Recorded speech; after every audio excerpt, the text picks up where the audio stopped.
teman-teman semua, kita berada di sesi Invest Talk. Kita bakal melakukan ngobrol-ngobrol santai bersama dengan beberapa teman-teman dari kita. Kita akan belajar mengenai investasi, karir, dan apapun itu. Bagi teman-teman yang mau request kita membahas apa, bisa langsung klik di kolom komentar ya.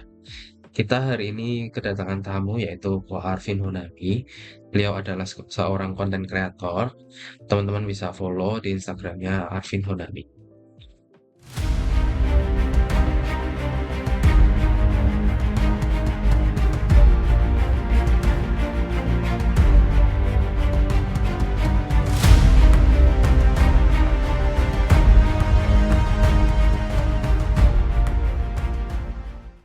Gimana kabarnya? Aku baik kah? Eh, Relatively lebih baik ya. Satu, ya kita ngomong kan kita kena IHSG buruk Iya, itu dari Oktober ya. betul. Oktober, November, Desember. Habis itu Januari ini kan mulai balik ya semenjak Trump terpilih. Terus Ya, ternyata dia nggak seagresif itu, akhirnya mulai pelan-pelan merangkak naik lah ya. iya. Pelan-pelan gitu. Akhir-akhir ini yang terdampak tuh saham Indonya ya, Bung. Banyak banget Ya, saham-saham yang rontok, terutama perbankan juga kan. ya, betul, betul. Sebelumnya aku perkenalkan diri dulu tuh, biar teman-teman kenal juga. Oke, halo, namaku Arvin.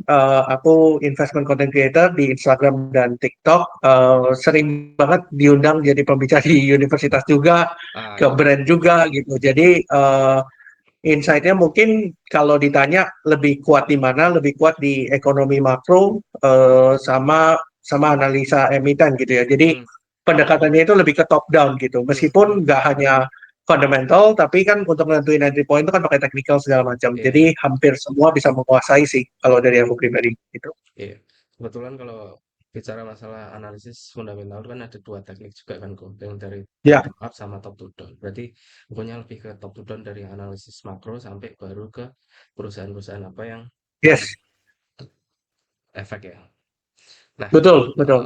oke, biar nggak tegang-tegang dulu, kok. Maksudnya kita bahas yang ringan-ringan dulu. Tadi malam tuh kan banyak rumor yang terjadi di bidang teknologi ya, terutama termasuknya Hmm, DeepSeek itu hmm. yang mempengaruhi saham Nvidia. Dan walaupun di saham Indonesia masih belum tahu karena marketnya libur, gimana menurut pandangan Ko Arvin tentang rumor itu?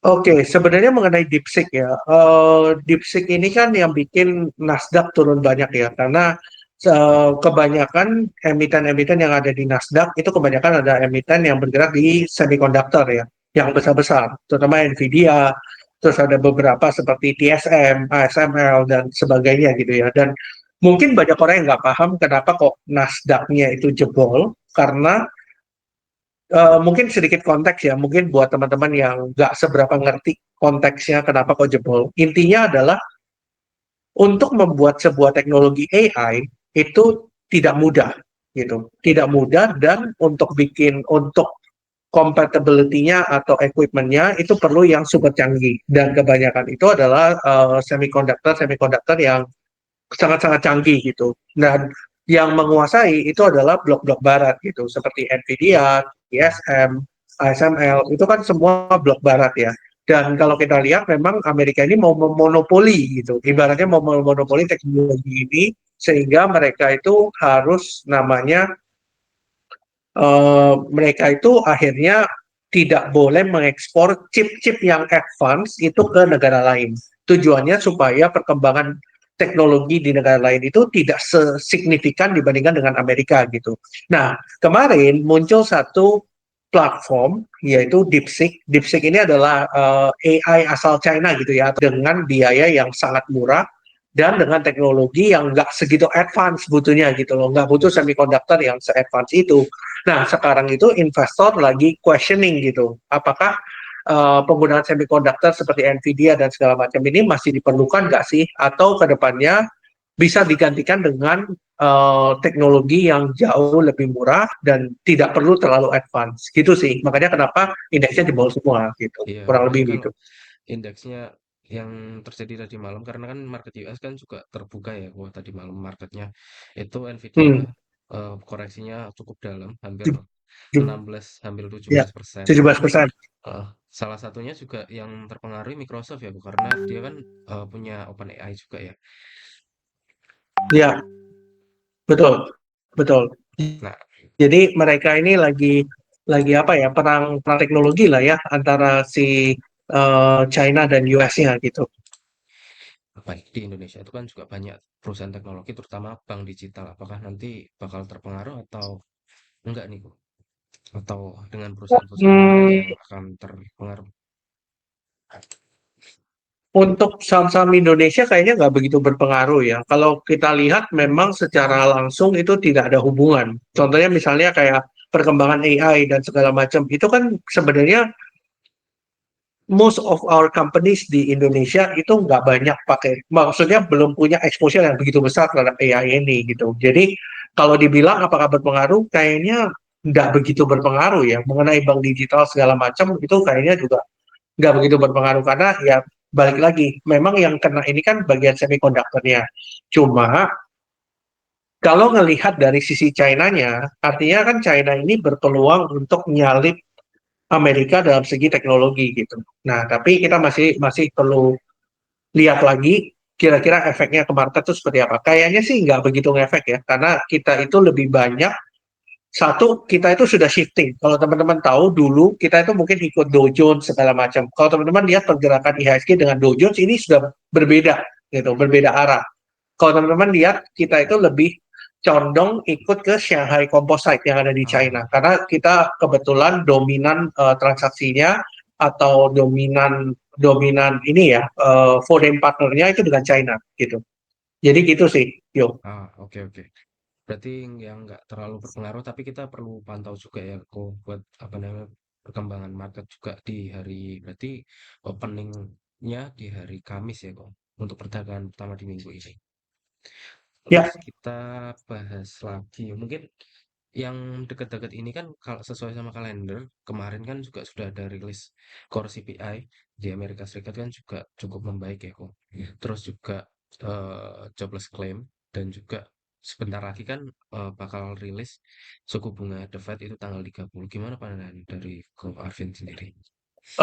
sebenarnya kalau kita bicara CPI, memang CPI di Amerika ini cenderung lebih baik, terutama di core CPI. Meskipun CPI-nya naik ya, kalau kita lihat kalau nggak salah CPI-nya naik, tapi core CPI-nya naiknya tidak sesignifikan itu gitu. Kalau kita lihat ya. Nah, sebenarnya kalau CPI yang terjadi kenaikan di bulan Desember ini masih ada kaitan dengan seasonality karena di Amerika sana Desember itu adalah seasonal seasonal di mana orang-orang itu merayakan Natal. Ibarat kalau di Indonesia orang merayakan Idul Fitri, nah di sana itu orang merayakan Natal. Makanya kenapa banyak sekali big purchase yang terjadi di Amerika sana gitu. Biasanya terjadi di Desember. Makanya kalau teman-teman lihat gitu ya, sepanjang setahun, itu Desember biasanya inflasi cenderung meningkat karena mobilisasi juga semakin kencang. Terus sekaligus juga kita bilang ada event Natal dan sebagainya itu. Jadi itu yang berpengaruh gitu. Untuk suku bunga mungkin akan ditahan ya di level ini. Menurutku di bulan Januari ini akan ditahan. Tapi kalau kita lihat dari statementnya Trump, Trump ini kan adalah orang yang pengen inflasi cepat-cepat turun gitu.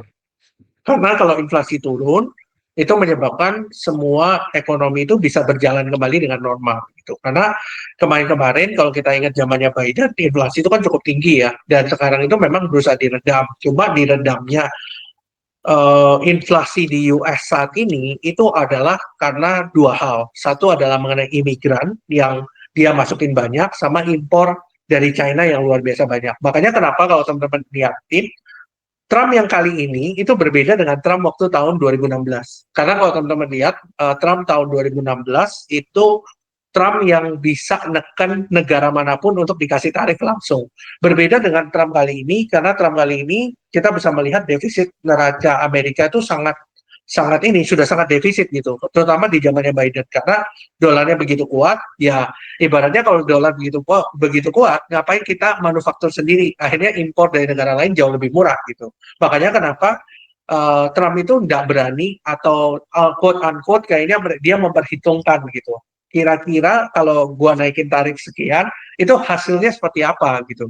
Makanya sekarang ini kan masih tidak ada pembahasan gitu. Seperti waktu kampanye Trump akan naikin tarif China 60%. Nyatanya kan cuma ngomong sampai 10% aja. Gitu kurang lebih yuk. Iya.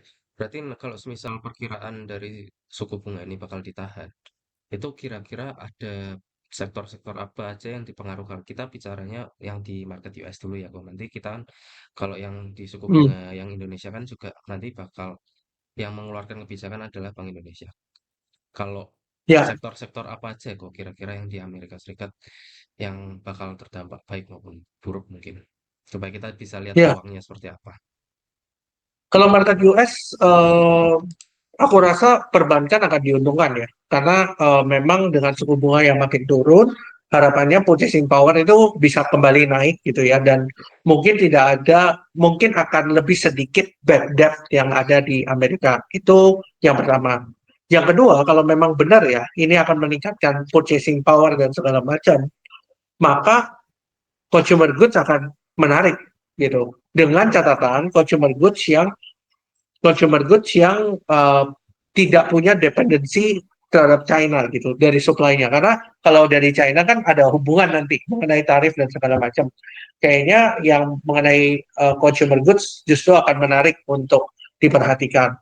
Yang ketiga adalah balik lagi ke teknologi ya. Kalau kita lihat teknologi ini memang kita bisa bilang bahwa memang suku bunga udah turun gitu, dan kalau kita ngelihat ya memang perang teknologi ini nggak akan ada habisnya gitu, dan pasti akan banyak cerita-cerita mengenai saham teknologi.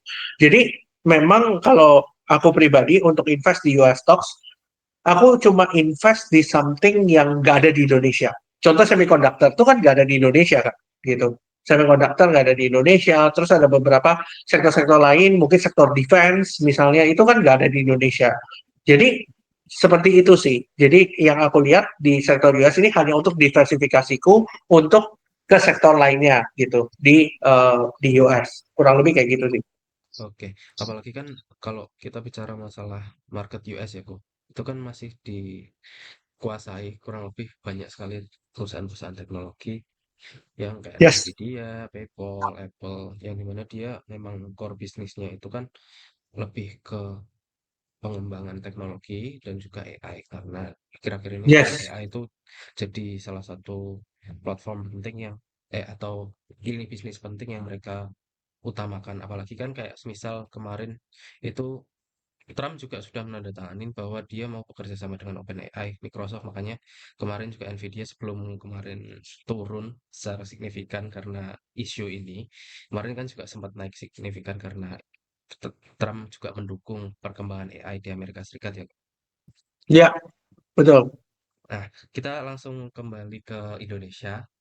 Nah, kalau Indonesia ini kan kemarin kan juga sudah merilis laporan suku bunga ya kok. Bank Indonesia itu kan juga menurunkan suku bunganya 0,25 basis point. Nah, menurutku Alvin tuh gimana kok? Karena kan kalau dari market sendiri kan reaksinya di luar dugaan, makanya kemarin perbankan juga naik secara signifikan. Gimana menurut Kak Alvin? Ya, sebenarnya itu adalah keputusan yang menurutku positif ya. Karena kalau kita lihat memang kita ngelihat suku bunga yang diturunkan ini tidak hanya melihat dari US dollar rupiah juga. Jadi kalau teman-teman tahu BI itu dalam menentukan keputusan mengenai suku bunga itu ada dua hal yang dipertimbangkan. Yang pertama adalah USD rupiah, yang kedua adalah pertumbuhan ekonomi. Nah, kalau teman-teman ingat, kita itu ngekat BI rate itu hanya sekali. Sementara di US itu turunnya pertama itu 50 bps, yang kedua 25 bps, habis itu 25 bps. Artinya US itu sudah turun 1%, sementara Indonesia itu baru turun 0,25%. Nah, yang jadi concern itu adalah mengenai masalah pertumbuhan ekonomi. Karena kalau teman-teman lihat, pertumbuhan ekonomi kita cenderung melambat. Semenjak 2024 sampai Q4 2024 itu cenderung turun gitu. Q3 sorry, data terakhir itu Q3 2024 sorry. Jadi cenderung menurun sampai di bawah 5% pertumbuhan ekonominya. Jadi sekarang itu BI itu ada di satu keputusan yang sangat penting gitu waktu itu. Jadi akhirnya dia memutuskan untuk menurunkan suku bunga supaya ekonomi bisa keep growing at 5%. Tapi di satu sisi US dollarnya ditinggalin. Karena teman-teman lihat kan Hmm. ketika dia nurunin suku bunga, US dollarnya lompat. Tapi di satu sisi marketnya juga ikutan lompat karena marketnya ini memang butuh likuiditas sebenarnya gitu, dan bisnis kan juga butuh likuiditas, sehingga itulah yang terjadi kenapa kok hasilnya itu seperti itu gitu. Padahal kalau kita bilang USD rupiah, itu harusnya USD rupiah, USD-nya menguat, IHSG-nya ambrol, harusnya seperti itu. Tapi faktanya itu kan tidak terjadi gitu. Jadi kalau aku lihat memang concern-nya adalah sekarang pertumbuhan ekonomi, bukan lagi ngomong US dollar. Dan satu lagi sih, karena Trump terpilih ini, kayaknya BI ini punya standpoint atau analisa di mana Trump ini tidak akan membiarkan dolarnya itu tinggi terus. Karena kalau membiarkan dolarnya tinggi terus, impor akan banyak masuk ke negaranya gitu. Di satu sisi ketika membangun sebuah industri di Amerika, pasti tujuannya kan ekspor kan, nggak mungkin orang lokal gitu. Kalau tujuannya ekspor, kamu juga nggak bisa bersaing gitu dengan Jepang yang currency-nya turun 30%, China yang currency-nya juga turunnya signifikan gitu. Makanya akhirnya ujung-ujungnya Donald Trump itu mau melemahkan dolar. Salah satu caranya adalah mengepres the Fed untuk menurunkan suku bunga juga. Kurang lebih seperti itu sih. Hmm, berarti memang ada efek domino, maksudnya dengan adanya pelantikan Trump menjadi presiden itu kan juga mereka Trump itu kan juga orang dari bisnis ya, makanya dia sangat concern sekali Loh, terhadap persaingan bisnis, terutama ke bisnis-bisnis yang ada di China sendiri. Terus kalau kita lihat di emiten-emiten yang ada waktu pengumuman suku bunga Bank Indonesia yang diturunkan itu kan juga mayoritas pada loncat kayak BRI, BMRI dan BRI kurang lebih mereka loncat 5%. Nah, tapi yang menarik di sini ya kok di luar keputusan dari suku bunga, kita kan tahu perbankan itu kan juga akhir-akhir ini terutama dari bulan Desember sampai sekarang masih mengalami koreksi yang cukup dalam. Nah, itu menurut Ko Arvin tuh salah satu penyebabnya gara-gara apa ya, Ko? perbankan ya. Kita Ya, cerita perbankan. ya, Karena gini sih, sebenarnya balik lagi. Kita kan berada di dalam era suku bunga tinggi ya. Dan mungkin ini banyak orang yang nggak sadari gitu. ya, Ketika kita invest di era suku bunga tinggi, maka semuanya itu akan terkonsentrasi secara investmentnya. Contoh nih, ini contoh ya. Aku yakin teman-teman nggak sadar gitu. Ketika S&P 500 naik luar biasa gitu ya, misalnya katakanlah 30-50% di tahun lalu, tapi driver dari indeks tersebut itu adalah the top Magnificent Seven. Itu ibaratnya top 7 stocks di Amerika gitu. Ya kita katakanlah Nvidia, Tesla, Apple dan sebagainya. Makanya akhirnya yang lain itu kayak nggak kebagian flow. Nah, selain itu juga kalau teman-teman lihat cryptocurrency misalnya, Bitcoin naiknya luar biasa gitu, dari 30.000 ke 100.000. Tapi itu tidak diikuti dengan altcoin lainnya kan, seperti Ethereum, Solana, mungkin naiknya nggak. ya, Maksudnya ada beberapa altcoin yang mungkin outperform Bitcoin, tapi nggak banyak gitu, nggak banyak. Nah, kenapa kok psikologi ini terbentuk? Karena masih ada instrumen yang safe, itu memberikan return yang sangat tinggi gitu. Artinya, orang ini punya psikologis ketika dia invest, dia pastikan bahwa yang dia invest itu pasti jalan gitu, pasti jalan. Nah, yang pasti jalan kan pasti kalau di crypto ya Bitcoin gitu kan. Kalau di US stocks ya Magnificent Seven. Dan kenapa kok banking ini amblesnya luar biasa? Ada dua hal. Yang pertama adalah dari segi domestik. Likuiditas kita itu sangat kurang. Contoh nih, kita bilang yang pemain di dalam saham ini kan tidak hanya individual retail seperti aku atau Yohanes gitu. Masih ada seperti reksadana, kita bilang institusi, dana pensiun yang juga harusnya beli saham gitu. Nah, cuma kalau kita lihat dana pensiun belakangan ini dari semenjak COVID itu tahun 2021, banyak sekali dana pensiun yang akhirnya di-cut gitu sama pemerintah. Di-cut karena ya invest di saham gorengan dan segala macam. Akhirnya dibikinlah undang-undang yang intinya nggak boleh cut loss gitu. Makanya kalau teman-teman lihat BPJS Ketenagakerjaan itu adalah uh, kita bisa bilang dana pensiun yang dijadikan benchmark lah untuk dana pensiun yang lain. Kita lihat kayak BPJS Tenaga Kerja itu nyangkut di saham luar biasa banyak gitu, luar biasa banyak. Akhirnya mereka banyak invest di obligasi karena satu returnnya udah pasti, yang kedua maturity date kan pasti dibayar pemerintah gitu. Nah, sekarang selain itu juga dari sisi domestik, teman-teman perhatiin nggak, obligasi negara itu banyak banget yang diterbitkan gitu, dan returnnya juga nggak main-main bagusnya. Kita ngomong 6%, 6,3%, 6,2%. Dan sebagai investor, buat apa kita invest di segala risky aset dengan volatility-nya, tapi kita sudah jelas nih dapat 6,2% setahun gitu. Kan nggak make sense kan gitu. Makanya akhirnya orang itu ketika beli di saham, dia beli yang pasti-pasti aja. Akhirnya flow itu muter di sana-sana aja deh. Kalau di IHSG kita ngomong kayak brand, PTRO, cuan, muter-muter di situ. Karena orang yakin orang di saham pasti mainnya ini gitu. Kalau dari sisi asingnya karena likuiditas itu nggak ada, nggak masuk ke kita gitu ya. Sehingga banking itu ambles semua karena nggak ada yang nahan kan. Ibarat yang nahan di retail semua yang nahan gitu. Akhirnya ambles lah gitu. Karena ya balik lagi prinsip sebuah investor asing juga sama kan. Ibaratnya you just pick the winner horse aja gitu. Ketika ketika kamu punya USD, kamu kan nggak mungkin kan orang ada alternatif return seperti obligasi di Amerika bisa kasih 4,5%, 4,7%, dan ngapain invest di negara berkembang, udah gitu kalah currency lagi gitu loh. Makanya akhirnya orang pilih di US stocks tapi fokusnya di Magnificent Seven gitu. Makanya kenapa bankingnya ambles karena foreign nggak masuk gitu. Kurang lebih seperti itu sih yo.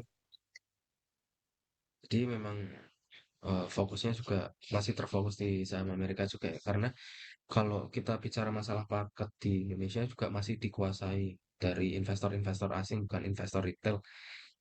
Beda kalau dengan market Amerika Serikat ya, kok, di mana semua Ya, eh, perputaran uang itu memang benar-benar pure dari investornya mereka dari dibandingkan dengan investor asing. betul. Betul. Setuju. Terus kalau tadi bicara masalah suku bunga, kira-kira sektor yang bakal diuntungkan itu kan kalau yang diuntungkan ada perbankan yang sudah kita lihat secara signifikan tiba-tiba naik loncat gitu ya. Kira-kira ada nggak Hmm. ya perusahaan-perusahaan atau sektor apa yang eh, bakal naik atau bahkan terdampak. Soalnya kan kalau misal kita bicara masalah kenaikan suku bunga yang dilakukan waktu zaman COVID sampai after COVID, itu kan juga terutama sektor-sektor yang mengandalkan utang itu terkoreksi cukup dalam bahkan sampai sekarang belum ada recover. Itu menurutku Arvin gimana? Ya, ya tadi memang kalau kita bicara soal sektor perbankan itu pasti diuntungkan ya, karena Ya, berharap ekonomi bisa grow, akhirnya akhirnya ya itu tadi berharapnya NPL itu bisa nggak segitu tinggi gitu atau pencadangannya nggak segitu tinggi. Yang kedua, kita bisa bilang properti ya, karena suku bunga turun itu akan menguntungkan properti. Cuma mesti kita lihat lagi ekonomi growth-nya seperti apa. Yang ketiga, balik lagi kalau kalau ngomongin Indonesia nggak afdol gitu ya kalau nggak ngomongin pertambangan batu bara gitu, karena kalau kita bilang memang di negara luar itu kan China itu kan sudah bottoming out lah. Kalau kita ya. cerita 2 tahun terakhir itu berat banget buat China gitu, dan I don't think there will be a third year gitu. Mereka akan berat lagi gitu. Kayaknya sektor batubara bisa main. Ditambah lagi kita lihat Trump ini kan memang mau meningkatkan ibaratnya old energy lah ya, kita bisa cerita. Bahkan dia menandatanganin untuk nge-cancel regulasinya Biden mengenai green energy, bahkan hampir semua Ya. di cancel gitu ya. Jadi kita ngelihat memang ada arah bahwa oke okay, ke depannya ini akan mungkin akan jump to old energy. Cuma kan kita masih lihat demand-nya ya. Jadi kalau kita lihat demand-nya ya pasti nggak jauh-jauh kita pasti harus melihat China juga sih. Jadi kayak gitu. Iya betul juga sih, Bung. Karena memang pasti ada perusahaan yang diuntungkan, ada yang pasti perusahaan yang dirugikan, atau Ya. dari sisi kinerja atau apapun itu yang benar-benar mempengaruhi perputaran ekonomi yang ada di suatu negara. Kalau kita bicara masalah perusahaan nih, kok, karena tadi kan sudah bahas market secara Hmm. makro, terus mikro yang ada di Indonesia seperti apa. Kalau yang perusahaan kita bahas seperti Pani mungkin ya. Ada teman-teman yang bertanya, ketika Pani itu kan kok bisa dia bagger berpuluh-puluh persen, terus juga eh, kalau yang Yo tangkap juga itu kan dilihat dari roadmap dari Pani itu sendiri yang dianggap investor itu bagus. Menurut Kak Arvin gimana? Ya, Pani itu kan salah satu perusahaan properti yang Ya, cukup unik ya kalau kita bilang. Kalau kita bicara misalnya kayak Paywon, kita bicara Summarecon dan segala macam, mereka itu kan punya yang namanya land bank ya. Jadi ini sedikit berbeda, konteksnya adalah Mereka itu ketika mengakuisisi lahan, itu kan mereka ibaratnya ya udah land bank dia segini, ya udah berhenti di situ. Ini berbeda kasusnya dengan Pani. Ketika kita cerita Pani, itu kan mereka reklamasi laut kan, gitu, mereklamasi laut. Artinya dia bikin tanahnya dia sendiri gitu loh. Jadi ibarat ya dia punya tanah, ya akhirnya dia reklamasi sendiri. Jadi land banknya itu bisa tambah lama tambah gede gitu. Jadi land banknya bisa tambah lama tambah gede. Nah, kenapa kok Pani itu bisa beggar luar biasa gitu? Kalau kita cerita dari tahun 2021, 2022, beggarnya udah lumayan banyak. Alasannya adalah Pani ini bukan perusahaan yang IPO dari awal. Iya, Jadi mereka itu backdoor listing ya. Ibaratnya kamu punya perusahaan kosong, terus kamu beli nih gitu. Nah, kamu beli kan kamu pasti injek aset kan di dalamnya gitu. Misalnya perusahaan ini market cap-nya cuma 50 miliar, tapi kamu injek asetnya 1 triliun gitu. Ya berarti sudah pasti dong, kalau kita cerita price to book value aja, itu book value-nya udah berapa kali lipat dari market cap-nya itu. Makanya kenapa kayak beberapa saham aku perhatiin seperti PAC, PACK, itu kan juga salah satu backdoor listing ya dari harga 30-40 naik sampai 2000-an gitu. Jadi contohnya seperti itu gitu. Makanya kenapa dia bisa pegang luar biasa. Yang kedua, orang membeli ceritanya Pani. Orang membeli ceritanya Pani. Jadi dia beli ibaratnya Pani ini kan salah satu emiten yang cukup unik gitu ya kalau kita cerita. Salah satu emiten yang cukup unik gitu. Jadi kalau aku ngelihat ya ya seperti itu. Jadi bisnis modelnya juga menarik di satu sisi. Yang kedua memang part of conglomeration juga kan. Part of conglomeration juga. Yang ketiga ada kemungkinan kalau dia mau jual 10% yang masyarakat itu, gitu, sorry, dia mau jual 90% kepemilikannya itu juga nggak mudah gitu. Mau jual di market juga bisa ASB gitu. Jadi kurang lebih seperti itu sih. Jadi orang betting on mungkin dia akan masuk indeks atau segala macam. Kurang lebih seperti itu sih. Yung. iya. Makanya kan kalau investor pemula atau investor yang baru-baru belajar gitu kan, kadang kali bilang, wah kira-kira masih bisa naik nggak ya? Terus nggak tahu sebenarnya story yang ada di belakangnya kenapa si Pani itu bisa naik secara signifikan. Terus juga kalau yang akhir-akhir ini kan memang masih concernnya atau pasar investor-investor itu kan juga masih melihat ke perusahaan-perusahaan yang baru listing ya, kok kayak semisal obat, terus ada CBDK, Hmm. DGWG yang juga eh, naik. Nah, itu menurut Ko Arvin tuh untuk pembahasan terakhir kita, kenapa eh, untuk IPO ini banyak perusahaan-perusahaan yang diborong sama investor atau bisa naik secara signifikan dalam jangka waktu yang pendek, Kak? Karena itu tadi sih, memang kita ini kan lagi kekeringan likuiditas di IHSG. Iya, Terus betul. ya orang pasti, maksudnya gini sih, ketika dia orang punya uang gitu ya, ya udah aku tembak yang pasti-pasti aja gitu. Iya, iya. Misalnya tembak yang misalnya seperti CBDK Mm-mm.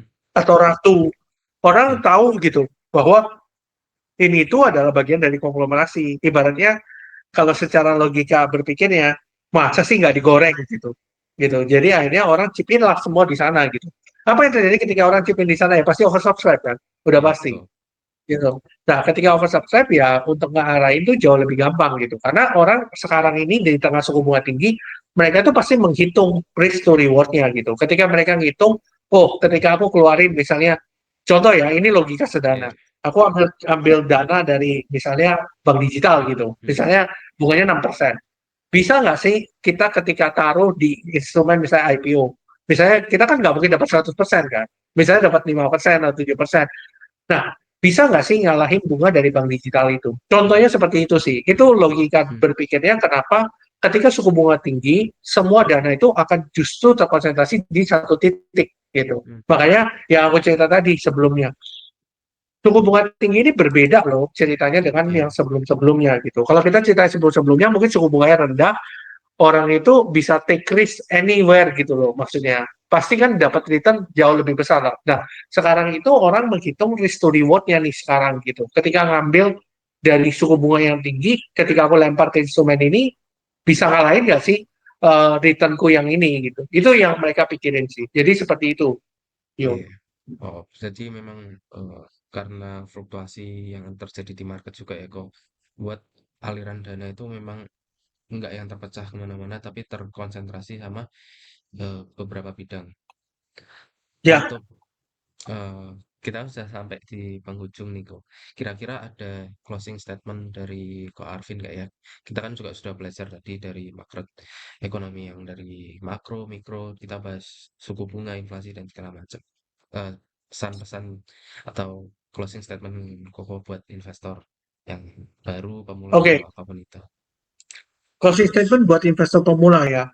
Ingat bahwa semua yang ada di sosial media itu tidak 100% benar gitu. Jadi teman-teman harus bisa apa ya? Harus bisa memilah-milah lah informasi yang ada di market tersebut gitu. Jadi pilihlah mungkin kalau teman-teman follow influencer-influencer, pilihlah yang mereka memang objektif gitu dalam melihat sebuah saham, sebuah kebijakan pemerintah dan segala macam gitu. Yang kedua, jangan ikut-ikutan orang. Kalau misalnya teman-teman mau beli sebuah saham atau sebuah kripto, make sure analisa dulu karena percuma teman-teman ikut-ikutan. Nanti satu bisa teman-teman cut loss di tengah jalan, atau yang kedua TP-nya itu tidak maksimal gitu. Hmm. Akhirnya karena kurang conviction, akhirnya udahlah gitu. Akhirnya TP-nya cuma 10-20%, padahal bisa beggar-beggar gitu. Ini case beneran ya, ini case real dari aku pribadi gitu. Iya. Jadi aku kan beli Petro C Hmm. waktu di bulan Oktober November. Hmm. Jadi aku beli, satu memang teknikalnya bagus. Yang kedua memang story-nya ada gitu. Waktu itu kan diakuisisi sama orang yang Pak Prayogo juga kan. Hmm. Hmm. Jadi ada itu. Yang ketiga barangnya tipis. Nah, alhasil ada orang yang ikut-ikutan aku nih ceritanya gitu ya. Hmm. Di Oktober, November. Akhirnya dia cuma TP sampai 20% karena nggak ngerti gitu. Nggak ngerti karena nggak ngerti dan nggak yakin. Sementara aku itu beli dari average 1.500 gitu. Sekarang kan udah 3.900 sekian gitu. Iya, Nah, betul. bedanya apa sih? Bedanya itu bukan masalah ilmu, bukan masalah ini, tapi masalah mental aja sih. Karena kalau kita ngerti apa yang kita beli, ya kita nggak akan terombang-ambing gitu dengan kondisi ekonomi atau kondisi pasar saham yang merah dan segala macam. Kurang lebih seperti itu sih. Jadi teman-teman harus ngerti Hmm. apa yang teman-teman beli. Gitu. Oke. Thank you kok buat semua insight-nya. Thank you. Kita kembali lagi mungkin nanti di kesempatan yang lain. Kira-kira dari Ko Arvin ada yang mau disampaikan atau dipromosikan untuk follow Instagramnya Ko Arvin atau apa gitu? Oke, kalau kalau aku sih ya tinggal follow Instagram aja ya, Hmm. @arvinonami, atau di TikTok juga sama. Di sana aku bahas banyak sih mengenai money management, terus psikologi gitu ya. Hmm. Aku terakhir bikin konten soal jadi investor bunglon. Nah, itu Wah. menarik banget untuk dilihat gitu ya, karena itu menggambarkan orang bahwa meskipun kamu invest 50% di blue chip pun Ya. ketika turun, tapi kalau kamu invest 20%-nya di saham yang sifatnya momentum, itu kamu tetap bisa cuan kok, Hmm. gitu. Karena kalau aku analogikan di situ, ya teman-teman baca lah, itu very menarik karena itu case beneran. Di mana 50% BRI, 30% itu dividen stocks, 20% itu Petro misalnya. Hmm. 20% ini kan naiknya luar biasa kan, Hmm. dan Hmm. bisa Hmm. menutup kerugian di BRI sama menutup kerugian di dividen stock misalnya. Iya, Dividen kan dapat dividen, BRI kan masih dapat dividen gitu. Kalau masih. dihitung-hitung total itu tetap cuan gitu. Cuannya itu bisa 30-40% gitu. Jadi ya seperti itu sih kurang lebihnya gitu. Jadi nanti teman-teman follow aja di Hmm. @alvinonami, itu menarik banget, postingannya itu banyak yang menarik dan itu based on my real case gitu. Jadi apa yang teman-teman lihat di situ adalah murni analisaku ya seperti itu Ya. gitu. Oke, jadi teman-teman jangan lupa follow ya. Di situ ada update banyak sekali insight-insight atau yang dari teman-teman bisa pelajari. Mungkin cukup buat episode kali ini. Terima kasih Pak Arvin yang Thank udah you. mau join di episode yang pertama ini. Kita bertemu di lain waktu. Thank you.